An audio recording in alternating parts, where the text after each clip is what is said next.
Paz do Senhor aos irmãos, amém. Aproveitando os irmãos em pé, no livro do Gênesis, capítulo de número 21, e versículo de número 8 a seguir. Graças a Deus. Os irmãos riem porque não foi os irmãos que passaram naquele tormento. A pior prova que pode existir na vida. Até quem tem cabelo perde os cabelos lá. Só Jesus na causa. Quem achou diz amém. Vamos ler a palavra do Senhor. Prometo aos irmãos que não vou me demorar nessa noite, devido temos ainda a Santa Ceia do Senhor. Gênesis capítulo de número 21 e versículo de número 8. Isaac cresceu e foi desmamado, e nesse dia em que o menino foi desmamado, deu a Abraão um grande banquete.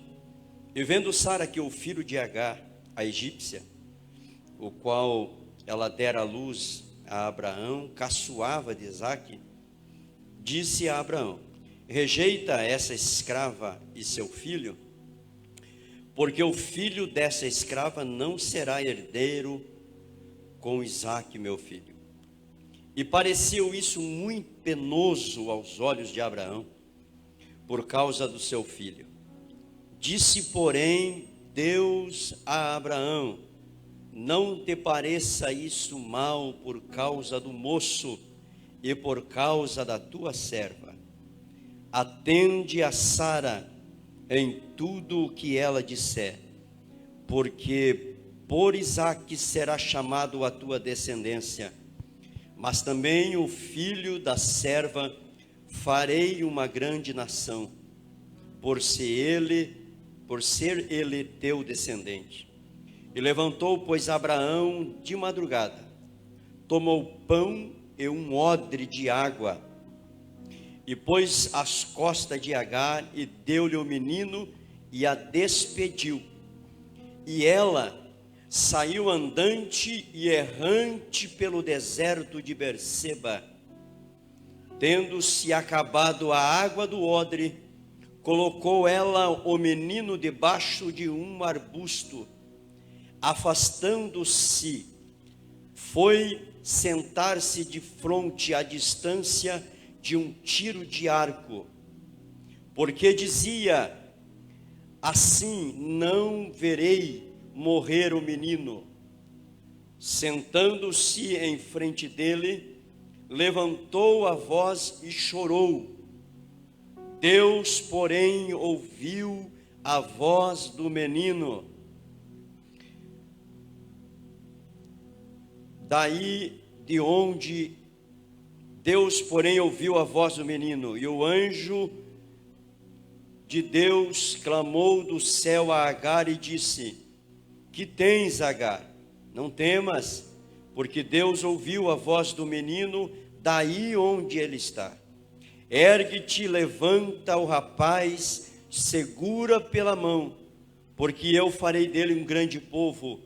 Abrindo-lhe Deus os seus olhos, viu um poço de água, e indo a ele, encheu-a de água o odre e deu de beber o rapaz. Deus estava com o rapaz, que cresceu, habitou no deserto e se tornou frecheiro. Amém e amém. Graças a Deus. Poder sentar em nome de Jesus. Meus queridos irmãos, a palavra de Deus que nós lemos nessa noite é um texto muito conhecido da Igreja do Senhor Jesus, e todos nós compreendemos e entendemos a promessa que Deus um dia fez a Abraão, quando ele ainda não conhecia Deus, quando ele ainda não servia a Deus, quando ele ainda não conhecia a voz de Deus, não sabia de que Deus se tratava, Mas a voz um dia falou com ele e fez-lhe promessa, dizendo que a sua descendência seria como as estrelas do céu. Pediu a Abraão que se ausentasse da sua casa, do meio da sua parentela, e fosse para uma terra distante, aonde Deus lhe mostraria. Enquanto isso, Abraão se despede da casa dos seus pais, da sua família, da sua parentela, reúne os seus servos, sua família, e vai para uma direção que nem mesmo ele sabia onde era, sem questionar, sem saber, sem conhecer aquele Deus que falara com ele. Abraão segue o seu rumo debaixo de uma promessa que Deus havia lhe dito, que ele seria uma grande nação, que dele nasceria pessoas que seriam comparadas como a estrela do céu. A problemática do assunto é que a sua esposa era estéril. Mesmo assim, Abraão creu na promessa que Deus havia lhe feito, e ele se tornou um nômade pelo deserto, caminhando errante pelo deserto, debaixo de uma promessa e debaixo dos cuidados do Senhor nosso Deus. Passou-se aproximadamente 25 anos depois da promessa. Um dia, Sara, diante do seu senhor Abraão, faz-lhe uma proposta dizendo: Abraão, a promessa que Deus fez foi para ti. A promessa que Deus fez está sobre os seus ombros. A promessa não tem nada a ver comigo. Porém, o tempo se passou, Abraão. Nós já estamos de idade avançada e nós estamos sem nenhuma possibilidade de gerar um filho. Portanto, vamos fazer um arranjo, um jeito, e com certeza nós chegaremos ao mesmo destino, que é um descendente para a tua descendência. Vamos dar a você a Agar, a egípcia, para que você se deite com ela, tenha um filho, e assim a tua descendência se perpetue na terra. Assim Abraão e Sara o fizeram, e aí deitou-se Abraão com Agar, e deste relacionamento nasce um filho chamado Ismael. Deste arranjo nasce Ismael. Pois bem, o fato de nascer Ismael, o fato de ser feito um esquema entre os dois, para tentar atingir o objetivo que eles tinham, visando a impossibilidade de eles ter um filho à luz da ciência, à luz do natural. Então, eles fazendo isso, dava a ideia de que eles estariam ajudando esta promessa a se cumprir, ajudando a Deus a realizar e a cumprir uma promessa, para que o nome do Senhor Deus não fosse envergonhado. A ideia de Sara, num primeiro momento, parece uma ideia boa, dar uma ajudinha para que as coisas aconteçam, porque nos olhos dos homens, nos olhos da ciência, nos olhos humanos, a impossibilidade de nascer uma criança no ventre de Sara era real, não havia nenhuma condição. Primeiro, que Sara era estéril. Segundo, que os dias de ela gerar já havia se findado e não havia mais condições de gerar um filho no seu ventre. Aí a Sara compreende que precisa dar uma ajuda e criar um atalho para que se cumpra a promessa, porque o tempo havia se passado, 25 anos se passaram e a promessa não havia acontecido.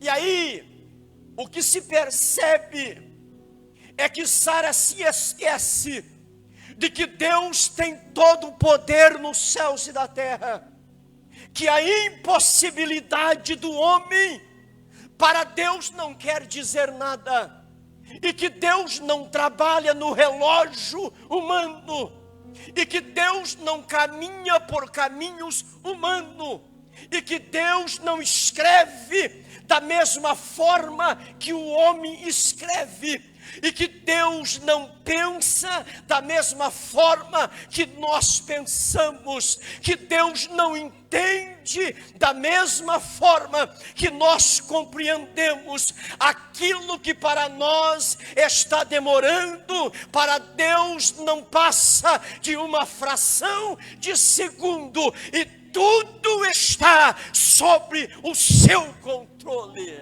Aleluia! Sara parece que esquece que a soberania de Deus está além do tempo, está além da capacidade humana, que Deus pode fazer da noite para o dia alguma coisa de especial, de extraordinário acontecer. A palavra de Deus diz que Ele traz à existência as coisas que não existem. Aleluia! E tudo isso acaba trazendo um transtorno para a vida de Abraão e de Sara. E aí, quando os dois meninos estavam brincando diante de um grande banquete que Abraão havia dado, porque o seu filho havia saído desmamado e agora estava independente da sua mãe, aquela grande festa. E no meio daquela festa, a Sara percebe que Ismael estava sobressaindo a Isaque. Ela fica com ciúme do menino, e aí ela fala para o seu senhor Abraão: olha, eu não estou gostando do que eu estou vendo, eu quero que você despece, manda esta mulher embora daqui, porque a promessa está sobre a vida de Isaque. Isaque havia nascido cumprindo-se a promessa de Deus. Sara, com 90 anos de idade, gera a Isaque. Depois de muito tempo, quando a esperança dela havia se findado, Isaque nasceu, Isaque cresceu. O problema é que aí a confusão estava feita, porque ela não teve paciência para esperar o tempo de Deus, quis fazer um arranjo, agora trouxe um problemão para a família. Isaque estava ali, porque Deus não é homem para que minta, e para que se esqueça das suas promessas. Se Deus prometeu, pode passar o tempo, Deus é fiel para cumprir com as suas promessas. Agora a promessa se cumpre na vida de Abraão e Isaque. Isaque nasce na velhice do casal, mas ao mesmo tempo tem Ismael, e os dois meninos estão ali juntos. A Sara sente ciúme e pede para que despeça Agar, mande ela embora. Estes dois juntos não vai dar certo.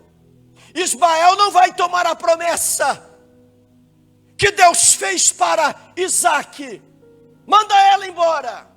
A Bíblia diz que aquilo pareceu penoso, pareceu algo difícil para Abraão. Abraão agora está entre a cruz e o punhal, não sabe o que fazer, porque Isaque é seu filho de sangue, mas Ismael também é filho de sangue. Aí o coração do pai fica partido ao meio, por ter que despedir o seu filho, por causa da sua esposa, que estava com ciúmes do outro menino. Enquanto Abraão navegava em seus pensamentos, sem saber o que fazer e que rumo tomar, Deus brada dos céus e fala com Abraão, e diz: Abraão, faz aquilo que Sara, tua esposa, mandou, despede o menino com a sua mãe para o deserto. Em um primeiro momento, parece que Deus não se importa com a dor daquele pai. Parece uma coisa não muito justa da parte de Deus para com Abraão. Mas Abraão ouve a voz do Senhor Deus e cumpre com aquilo que Deus havia determinado para ele, com o coração dolorido. Ele se apronta durante aquela noite, para na manhã seguinte despedir o filho que amava, juntamente com a mãe dele, para um lugar que ele nem mesmo sabia aonde eles iriam. O que Abraão entende é que Deus está no controle de todas as coisas, que por mais que as coisas não estejam diante daquilo que nós entendemos por correto, a vontade de Deus é a que deve prevalecer, mesmo nós não aceitando e não entendendo os caminhos que o Senhor traça nas nossas vidas. A Bíblia em nenhum momento menciona que Abraão questiona Deus. Abraão levanta pela madrugada, prepara um alforje com água, um odre com água, um alforje com pão, e despede o menino e a sua mãe. A Bíblia vem informar-nos que ele sai, a mãe e o menino, errante pelo caminho do deserto. E o que me chama a atenção, no controle que Deus tem sobre todas as coisas, e que muitas das vezes nós não conseguimos entender, é que Abraão sabia que os dois haveriam de entrar no deserto de Berseba, ao sul de Canaã. Que o deserto é complicado. Mesmo assim, Abraão dá uma sacola de pão e uma garrafa de água, de couro de água. Se fosse eu e se fosse você, qual seria a nossa atitude? Eu mandaria um camelo com uma caixa de 1000 litros d'água nas costas, para matar a sede do menino, que haveria de entrar num lugar inóspito que era o deserto de Berseba. Mas Abraão, escute, Abraão, orientado pelo Senhor Deus, dá uma sacola de pão e um odre de água, e você vai entender mais para frente. Quando Deus está norteando as coisas, e nós estamos sensíveis à voz do Senhor nosso Deus, nós compreendemos lá na frente as coisas que Deus faz hoje. Hoje você não entende, ontem você não entendeu, mas amanhã tu vais entender. A mulher e o menino entram errante pelo deserto. A palavra errante significa errado. Quando entra pelo deserto, é como que se ela entrasse por um caminho errado, que ela não sabe aonde vai dar. Quando você entra num caminho errado, geralmente você se perde. Você já entrou em uma rua aonde o teu GPS mandou e você não sabe aonde você está. Você não sabe aonde vai dar. Significa que você está em um caminho errante. Não sabe para onde ir. O deserto, por sua vez, é traiçoeiro. O deserto não tem trilha. O deserto não tem um caminho pré-definido. Não.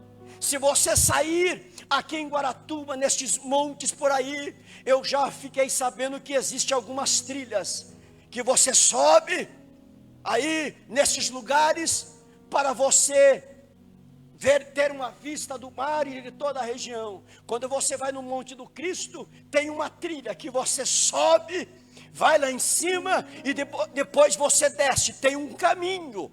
O deserto não tem essa prerrogativa. O deserto não tem caminho pré-definido, não, ou mesmo definido. O deserto é inóspito, é traiçoeiro, a ponto de que o caminho que você está fazendo, logo que você passa e olha para trás, você não vê nem as tuas próprias marcas na areia, porque o vento do deserto apaga. E aí você sente no meio do deserto, com um menino, uma sacola de pão, um odre de água, e está perdido. Olha para trás, não tem nada, não tem caminho, não sabe nem como voltar, porque não existe uma trilha para você voltar. Você olha para a tua direita, é o mesmo que você olhar para a sua esquerda e olhar para frente, tudo é a mesma coisa. E aí você se posiciona, eu parece que vejo o Agar parando em meio ao deserto e olhando e falando, eu não estou entendendo nada, isso não tem lógica. Isso não tem lógica. Não sei para onde ir, não sei que caminho vou tomar. No deserto, você não tem direção. Toda vez que você entra no deserto, você perde a direção, você perde a noção do tempo, você perde a noção das coisas, porque o deserto, ele tira de você todo o senso de direção. No deserto não tem direção. É o mesmo que você está dentro de um carro, e você está andando, e de repente você percebe que não tem motorista. Uma vez eu vinha descendo da serra, com chuva, carro carregado, e numa altura da serra eu rodei. Eu e a irmã Vanusa, rodamos. Quando eu percebi que perdi o volante do carro, eu tiro a mão, os pés, e viro o passageiro. E aí o carro vira, e você não sabe para onde vai, não sabe se bate, não sabe se capota, e não sabe o que vai dar. Você fica perdido e vira passageiro, vira sem direção. Aí na hora que você pensa que ele vai parar, ele dá mais uma volta.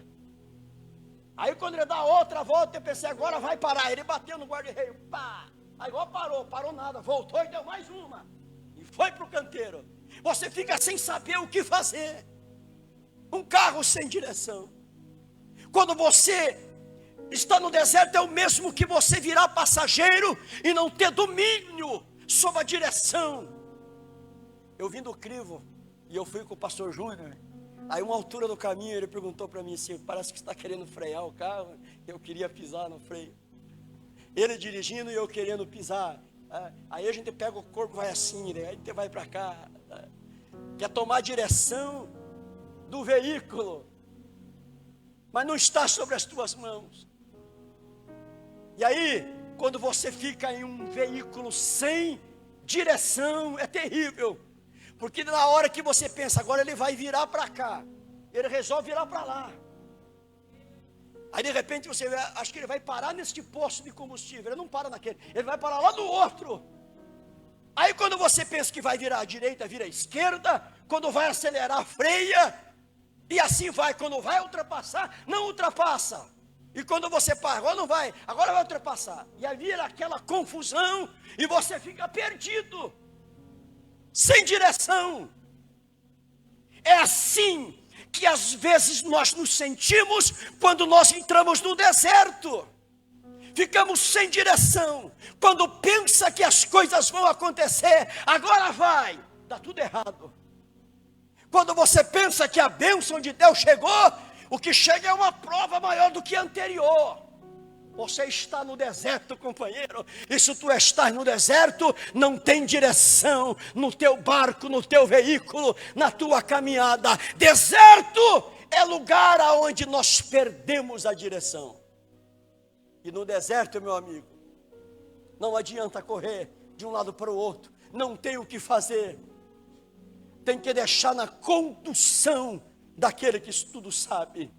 A única notícia boa que eu tenho para te dizer é que o veículo onde você está dentro tem uma direção, tem um motorista que você às vezes não sabe, não percebe, não entende, mas ele está na direção da tua casa, ele está na direção dos teus negócios, ele está na direção da tua saúde, ele está na direção do teu ministério, ele está na direção da tua vida, ele sabe todas as coisas. Coloque nas mãos dele, deita a cabeça no encosto do teu carro e descansa, porque ele vai te levar em segurança. Oh, aleluia! Aí nós temos que fazer como quem tem criança pequena sabe o que eu vou falar. Parece que criança pequeno, parece que o cérebro dele é ligado no motor do carro. Toda vez que o abençoadinho entra no carro, bateu na partida, dobrou a esquina, ele dorme. Pense, é ou não é? Eu tinha, os meus era assim, pequenininho. Dobrava a esquina, o abençoadinho, pá, capotava. Foi-se embora. Só ia acordar quando chegava no destino, daí acordava. Amém ou não amém? Quem já passou por essa experiência? Bem assim. E o mais interessante é que quando chegava no destino, ele acordava e alguns ainda perguntavam: chegamos, pai? Chegamos sim, já estamos entrando. Já estamos entrando. E o que mais me chama a atenção é que tem gente que serve a Deus há 30 e há 40 anos e ainda não aprendeu esse princípio. Que quando ele está na direção, você pode descansar, porque ele vai te levar ao destino. Aleluia. Mas a água acabou. Chega um ponto no caminho do deserto que a água acaba. Quando a água acabou, Agar entrou em desespero. Falta de água no deserto é sinônimo de morte. Sinônimo de morte. Quando ela percebe que a morte está próxima dela e do seu menino, ela pega o menino e coloca próximo de um arbusto e se ausenta do menino para não vê-lo morrer, porque a água acabou.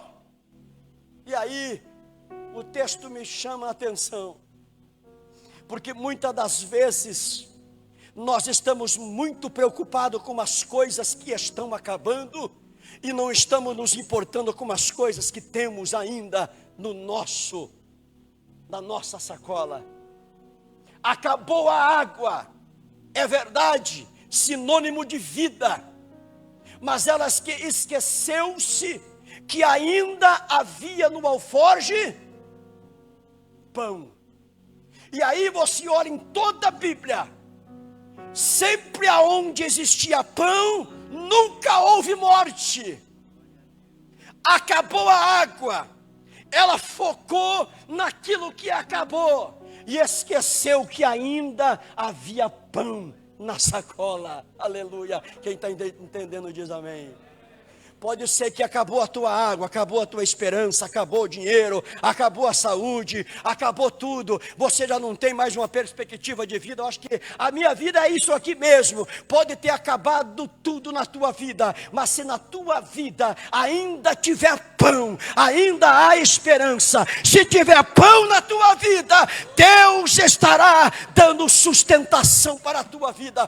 Haverá um escape, porque quando tem pão, tem esperança.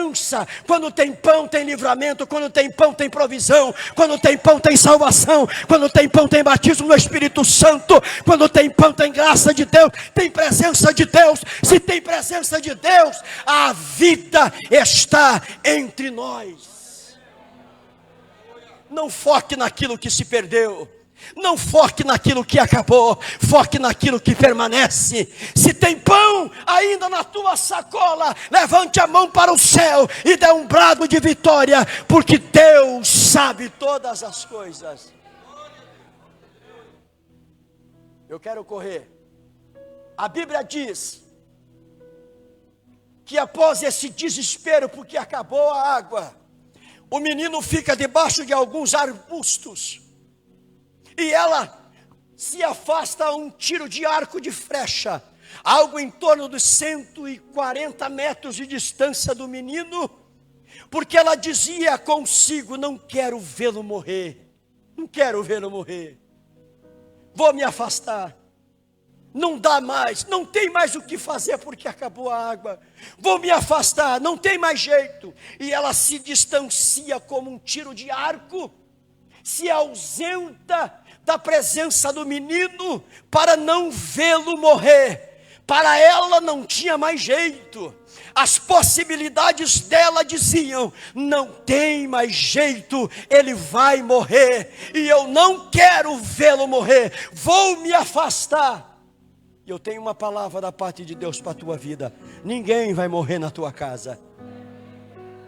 Sabe aquela situação que você diz: ó, não tem mais jeito, eu já fiz tudo aquilo que eu podia, para mim chega, eu não vou fazer mais nada, não vou levantar nem um dedo, nem uma unha sequer, da minha parte já deu o que tinha de dar, eu vou abandonar. Há uma voz do céu nesta noite te dizendo: ainda tem jeito, não vai morrer. Aquilo que Deus colocou na tua mão, aquilo que está sobre a tua responsabilidade não vai morrer. O teu sonho não vai morrer, o teu projeto não vai morrer. Deus está no céu, vendo todas as coisas, e manda lhe dizer: não se ausente, porque não vai morrer. Não vai morrer, por mais que esteja distante. E o que mais chama atenção, às vezes a gente percebe que parece que é um erro da Bíblia, mas não é erro. A Bíblia diz que ela se ausentou para não ver o menino morrer. Mas ao mesmo tempo que ela se ausenta para não morrer, no final do versículo a Bíblia diz que ela está de frente com o menino. Se ausentou para não vê-lo morrer, e ao mesmo tempo a Bíblia vem dizer: ela está em frente ao menino. Deus não deixou ela se ausentar do menino, colocou ele de frente a frente com ela. E aí uma voz do céu clamou e disse: Agar, o que é que tu tens? Não temas, Agar. Eu ouvi a voz do menino.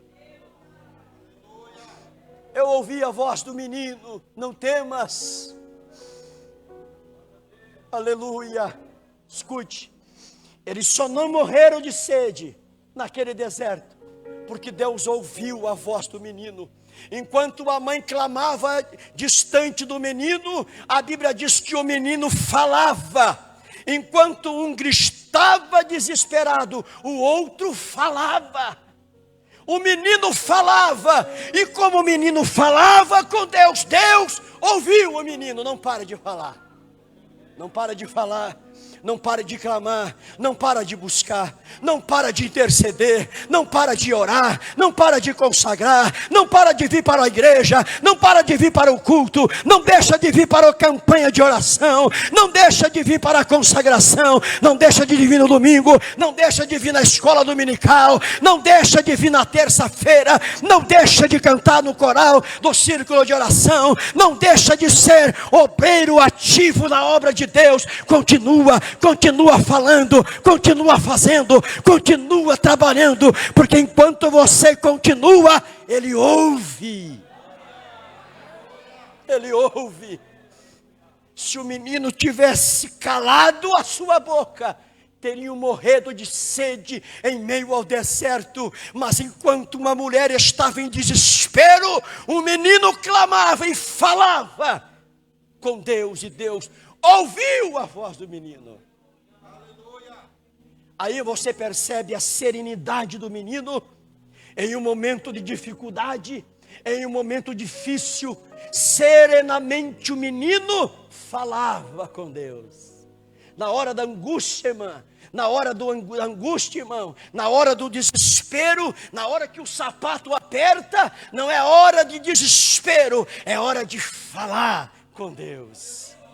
É hora de entender que Deus está no controle de todas as coisas. É hora de ser sereno e entender que Deus está no controle de todas as coisas. Não precisa se desesperar. Deus está dizendo hoje aqui, nessa noite, tão somente fala com Deus, porque Deus está ouvindo e há uma vitória de Deus chegando na tua vida. Aleluia, eu vou te provar. Um desespero da mulher, uma fala do menino. E aí, o que mais chama a minha atenção é que enquanto Agar estava desesperada por causa de um odre d'água que tinha acabado, enquanto ela estava desesperada em uma pequena porção de água que não tinha mais, Deus está chamando a atenção dela, e a Bíblia diz que Deus abriu os olhos de Agar, e o que é que ela viu? Um poço diante dos seus olhos. E aí eu começo a imaginar o que eu falei no início. Abraão prepara o pão e a água. Se fosse eu, já tinha dado problema. Eu ia dar água com força. Deus não deixa Abraão dar água com força. Só um odre. Se você der 2 odres, eles vão passar do poço. E se passar do poço, vai perder a bênção. Abraão foi cirúrgico. Na hora de arrumar a marmita, arrumou pão suficiente, água suficiente para chegar até o poço. Aleluia. Deus está me dizendo, o pão que Ele te deu, a água que Ele te deu, é suficiente para chegar até o poço que ainda você não viu. E eu tenho mais da parte de Deus para a tua vida. Se o teu odre já está seco ou está secando, pelos olhos da fé, eu quero te dizer, há um poço de Deus diante dos teus olhos nessa noite. Tome posse desta vitória e glorifica o Senhor. Aleluia. A tua água e o teu pão é suficiente para chegar até onde Deus quer que você chegue. Por isso, se hoje você está naquela situação, naquele desespero, e veio para o culto hoje dizendo, eu não sei como vai ser a minha semana, eu não sei como é que vai ser daqui para frente. Não tem mais odre, não tem água, não tem odre, já joguei o odre fora, estou com a boca seca, não tem sede. Há um bom sinal para a tua vida. Significa que quando acabou o odre, não acabou a água do odre, não tem mais, é porque tem um poço bem pertinho de você. Hoje o Senhor Deus está abrindo as tuas visões espiritual e vai fazer você entender. Enquanto você está preocupado com um pouquinho d'água, Ele está dizendo: não se preocupe com essas coisas insignificantes que você não tem, que você perdeu, porque tem um poço de água viva diante dos teus olhos. Eu vou te alimentar, eu vou alimentar os teus, vou matar a tua sede, e você vai poder entender que eu estou no controle de todas as coisas. Oh, aleluia, xarabagarabagaia. Quantos acreditam que é um poço diante dos teus olhos nessa noite? Quantos acreditam que essa semana será uma semana de poço, de água fresca? Tome posse dessa vitória. Aleluia. E o mais importante, eu vou encerrar, o mais importante é que a Bíblia diz que ela pegou a água do poço. Ela pegou a água do poço e deu de beber o menino. E aí vem uma palavra profética à tua vida. A água do poço que você vai tirar, muita gente vai ser alimentado e vai matar a sede de muitos. Existe muita gente perto de você com sede, com necessidades, que Deus vai te dar condições para que você supra a necessidade de alguém, para que você seja bênção para a tua casa, para a tua família, para os teus amigos, para a igreja onde você congrega. A bênção de Deus será derramada sem medida sobre a tua vida. Amém ou não amém? Vale um amém? A Bíblia diz que aquele moço se tornou frecheiro como profissão. Aquilo que havia sido vergonha para aquele moço, jogado, abandonado pela sua própria mão, num tiro de arco de flecha, agora se torna um frecheiro de profissão, um profissional, para caçar com arco e com flecha. Aquilo que um dia foi vergonha na tua vida, vai ser bênção no futuro.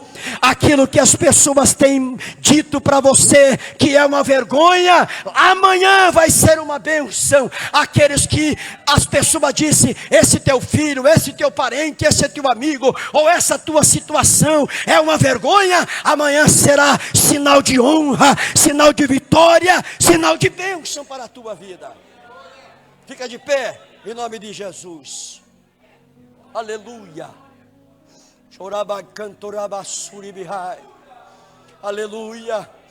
Tu pode estar passando por um deserto nesta noite, nestes dias, mas tenha a certeza que desde quando você entrou neste deserto, o Deus de Abraão, aleluia, tem cuidado da tua comida, tem cuidado da tua água, tem cuidado da tua casa, tem cuidado dos passos que você está dando. A força que você tem é para chegar até onde existe um poço de água viva.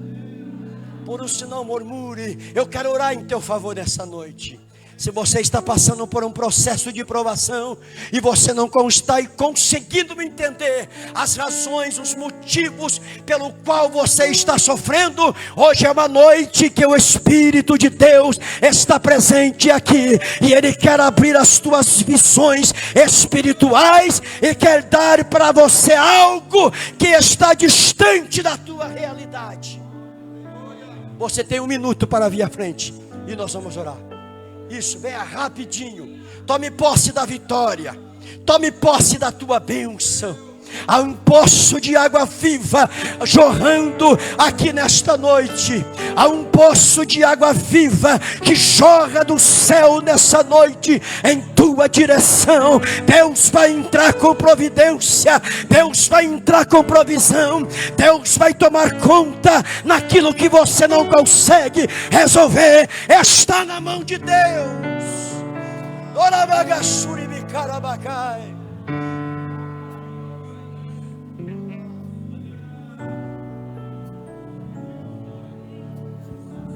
Oh, aleluia.